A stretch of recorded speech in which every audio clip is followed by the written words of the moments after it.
I never thought silence could be such a luxury, until I met her. You know that one roommate everyone warns you about before you move into college? The one who's either a ghost or a demon in human form. Yeah. I got the demon. Imagine this. It's 2 a.m., you have an 8 a.m. class, and your roommate, instead of sleeping like a normal human, is laughing so loud on FaceTime you'd think she's auditioning for a hyena documentary. Now multiply that by every single night for 2 straight months. At first, I tried to be nice. Calm. Reasonable. Civilized. But the thing about nice people? When you push them too far, we don't yell back, we plan. And when I finally decided to get my revenge, I made sure she'd remember it every time she picked up her phone. Because if she wanted noise, I was about to give her a concert. If you've ever had that one person who just couldn't respect your space, someone who made your life miserable just because they could, you're going to love this story. So grab your snacks, hit that like button, subscribe if you've ever dreamed of getting satisfying revenge on someone who deserved it, and get ready. Because this is the story of how I turned my obnoxious, loud roommate into the most confused girl on campus. When I first moved into my dorm, I was full of hope. It was a new chapter, new friends, new freedom, and a chance to finally live on my own. My roommate Tara, not her real name, seemed okay at first. Polite, organized, and very "I'm not like other girls" energy. On day 1, she told me, "Hey, I just want our room to be mostly quiet, okay? I like peace and focus." Perfect, right? I nodded immediately. That was exactly what I wanted too. For the first week, everything was fine. She studied quietly, went to bed early, and I thought I'd lucked out. But then, the calls started. First, it was an hour or 2 in the evening. Then 3. Then 5. Before I knew it, she was spending 10 hours a day screaming on her phone, with her friends, her boyfriend, her entire extended family for all I know. And I mean screaming.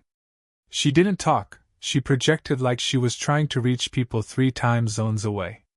She'd throw her head back, laugh so hard the bed shook, then go, "Oh my God, you're so funny!"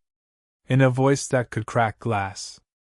I tried everything: headphones, white noise, even sleeping with a pillow over my head.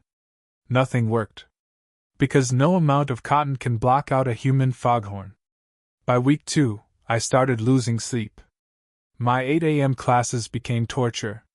My eyes were puffy, my grades started dipping, and even my choir rehearsals felt like death. So, I did the mature thing. I asked her nicely, "Hey Tara, I know you like talking to your friends, but do you think you could keep it down a little after midnight?" She didn't even look up from her phone. "Oh, yeah, sure." That night, she was even louder. I thought maybe she forgot. So I asked again. And again. By the 4th time, she rolled her eyes and said, "You know, if you have a problem with noise, maybe you should try studying in the library." That's when I realized something. She didn't forget. She didn't care. It was a Thursday night. I had a choir performance the next morning, one I'd been preparing for all semester.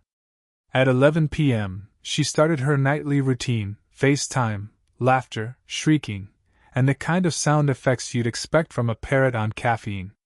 By midnight, I was sitting on my bed, staring at my ceiling, fists clenched. I could feel my pulse in my ears. My jaw locked. And a thought hit me: she wants noise? Fine. Let's make some noise. The next morning, after surviving the concert on 3 hours of sleep, I started plotting. I wasn't going to yell or fight, that's too easy. I was going to do something better. You see, I'm a music major. I sing. I play guitar. And our dorm technically allows music practice during the day, as long as it's before quiet hours. So I waited. The next time she started one of her 5-hour scream sessions, I grabbed my guitar, smiled sweetly, and said, "Hey, hope you don't mind, I need to rehearse a bit." Then I unleashed my mezzo-soprano voice at full power. Aria after aria. Vocal scales. Random Italian phrases I didn't even understand. She looked stunned. Then annoyed. Can you not right now? I'm on a call. I just smiled. Oh, sorry. I thought this was the noisy hours section of the dorm. That's when I knew I had her. After that, it became an art form. Every time she screamed, I'd sing louder. Every time she laughed like a broken car horn, I'd pick up my guitar and start strumming something chaotic, usually Disney songs or meme music. And when I really wanted to get creative, I'd hop on Discord with my friend, and we'd start streaming one of the most absurd games ever made, Postal 2. For every "Ay" she made, I'd reply with something like, I think I'll rob the bank today, that line's way too long.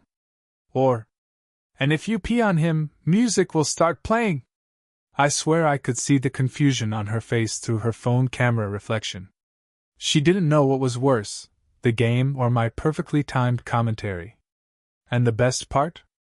I never broke the dorm rules. I always stayed within allowed hours, never blasted my volume too high, and yet, I managed to make her life a confusing, noisy nightmare of poetic justice. Weeks passed. Her late-night calls started getting shorter. Her laughter got softer. And for once, I was the one sleeping peacefully at night. One day, she actually asked, Hey, can you maybe not play your guitar every time I talk to someone? I looked her dead in the eye and said, Sure. If you can maybe keep it down when I'm trying to sleep. Silence. She didn't say another word. And from that night on, the dorm was quiet. It wasn't some explosive showdown. No shouting match, no RA intervention. Just silence. The kind that feels earned. The kind where you finally realize that sometimes, revenge doesn't have to be cruel, it just has to be clever. Because in the end, she taught me that kindness only works on people who deserve it. The others? They deserve a melody. Looking back, I don't regret a single thing. Was it petty? Maybe. Was it satisfying? Absolutely. Because sometimes you have to speak the language people understand, and in her case, that language was chaos. If you've ever dealt with someone who disrespected your peace, just remember. You don't need to stoop to their level. You just need to outsmart them, and make sure they hear the soundtrack of their own karma. If this story made you smile, or if you've ever dreamed of getting revenge without saying a single harsh word, smash that like button. Tell me in the comments, what's the pettiest but most satisfying revenge you've ever seen or pulled off? And don't forget to subscribe for more true stories that prove one simple thing. Karma always has perfect timing.